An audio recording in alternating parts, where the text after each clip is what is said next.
Welcome to today's video where I'm going to be featuring the Cosmos palette from Anastasia Beverly Hills. I haven't bought an ABH palette. It's been a couple of years. They just haven't really intrigued me color story wise, but nowadays I do gravitate towards the neutrals a bit more, and especially if there's a beautiful shiny shimmery shadows involved. And I was really intrigued by this palette because the shimmers look like they were really beautiful. Now there's 6 shimmers in this palette, 1 matte black with sparkles in it, which I don't understand why brands are still putting these kinds of shimmers. Now Super Cluster did come broken, but I was able to kind of smush it back in the pan, and I was actually a little bit surprised once I received the palette that there's really 3 of these shimmers that are more shiny formula. Mercury is a little bit more satin, and an Orion is such a weird shimmer shadow.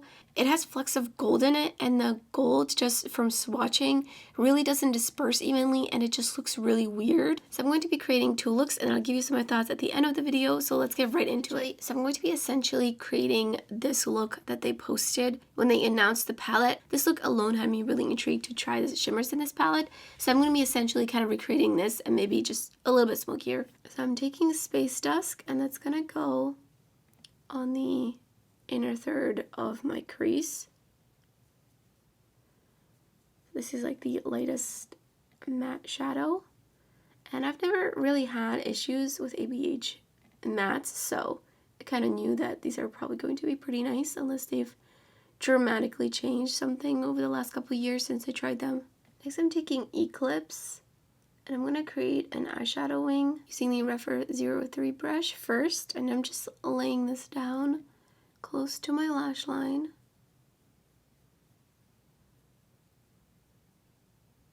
And I'm going to be deepening this up.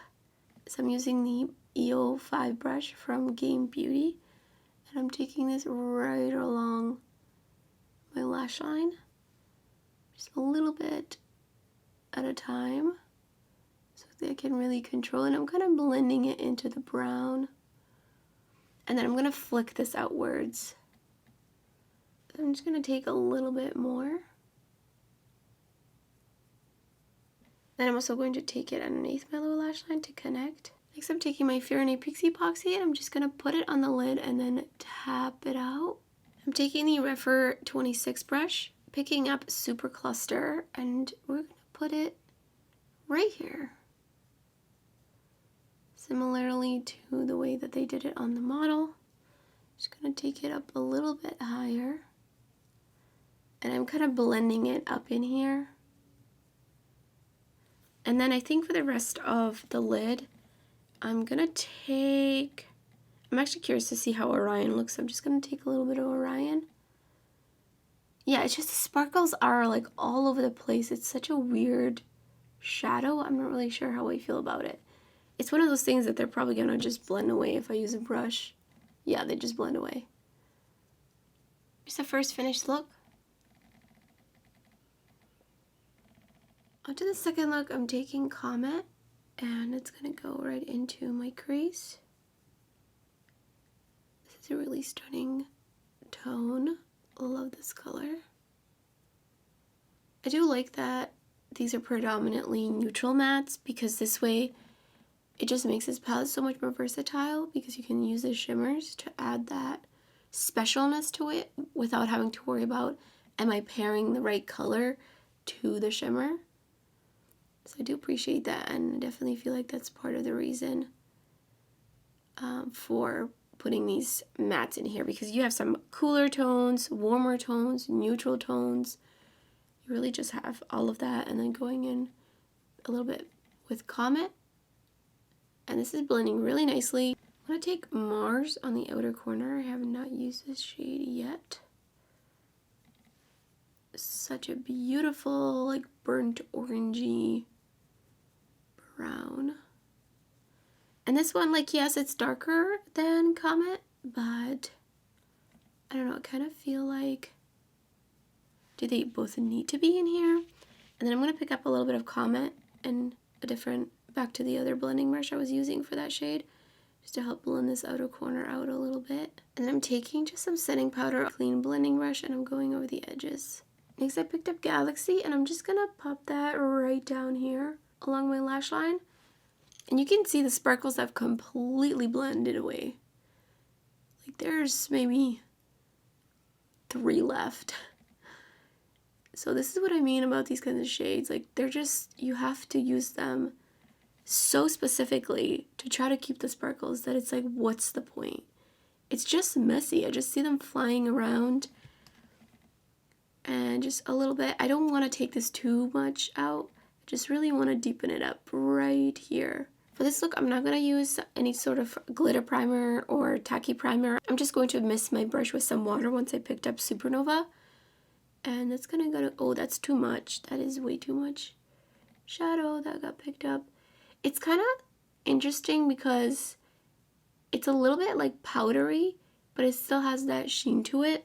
Now, do these live up to anything remotely close to indie single shadows? No. So I'm going with Quasar, and I again misted my brush, and I'm just going to take that right in the inner portion, and I'm going to bring it up above that actually a little bit. Just going in with a little bit more, and then extending Mars underneath my lower lash line.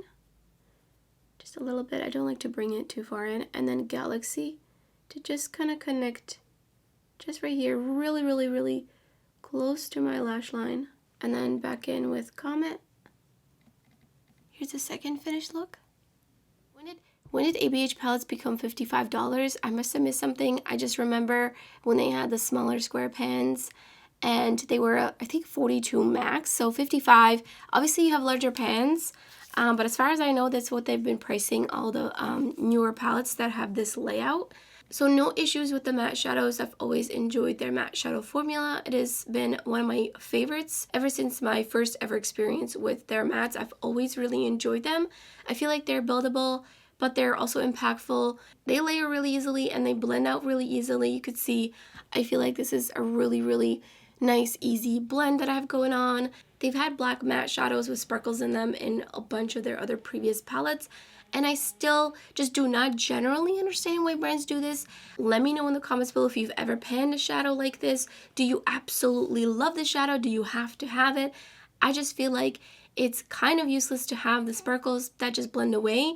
The only times it looks really nice when it's strategically used on top of a tacky primer or something to try to get the sparkles to stay and you have to kind of pack it on. I think if you have hooded lids, you're still going to run into the issues of the sparkles just coming off throughout the day. I would have much rather seen a different shadow in here instead. Maybe just a matte black with no sparkles. I also wish this shadow was a matte, so maybe if that switched them and just the whole top row was shimmers and then the whole bottom row was mattes. And this is being nitpicky, but I just feel like this is kind of intersecting this row of mattes. And to me, just visually, it would be so much more pleasing if there was another matte down here. But that's like really my new point. So while the Galaxy shade looks really cool in the pan and in their shots and maybe on the model, I just feel like it's not really realistically a very versatile, usable shadow. I always wonder if there's some sort of like surplus of matte black shadows with sparkles in them and they're just like a pile somewhere in a warehouse and they're just making these brands shove it in every palette. But that's just how I feel about that one. On a better note, I do really enjoy specifically Supercluster, Supernova, and Quasar. Are they like completely comparable to any shadows? No, they're definitely on par with some depending on the brand. Supernova does have a shift. It's just so dimensional. So is Quasar. So Sun is really nice too. These feel like, I'm not really sure how to even like really describe it. They feel kind of creamy, but kind of like powdery at the same time. So I feel like Sun is just not as shiny as Quasar and Supernova and Supercluster. I feel like for $55 personally, I would have loved to see 2 more shadows being in this formula. So I do really hope that they come out with a palette in the future that has a lot more of these kinds of textures because that is just personally what I really enjoy. Mercury is more of like a satin shadow. Again, wish this one was maybe something a little bit more exciting. This one is super, super pigmented, very, very smooth looking on the lid. No skin texture accentuation with any of these shimmer shadows for sure. But then Orion, I just don't really understand. It feels kind of dry to the touch. Like it feels silky but dry at the same time, and you can feel the glitter particles in it, and you can see that the glitter particles are just kind of dispersed unevenly. It's just really not a nice shade. I really feel like this specific kind of color could have been just really, really beautiful had it been in this kind of formula. So those are my thoughts on the palette. Do I feel like it's worth it? Maybe not necessarily 100% to me because I love my indie shadows. That being said, I feel like this is a good launch for ABH, and I'm curious to see if they add more duochromes and kind of topper like super shiny beautiful shadows to future palettes. I feel like that might be like a direction that they're going in. Of course, they have their really solid matte formula. So personally, I don't feel like this palette is worth $55. I think if I had gotten like at least 10% off or maybe 15% off, I do feel like that would be a little closer to what I would personally value this palette at, with kind of what my gauge is when it comes to what is worth it to me and what isn't. Now let me know in the comments below if you purchased this palette and what you think of it. I would love to hear your thoughts. So thank you so much for watching, and I hope to see you next time.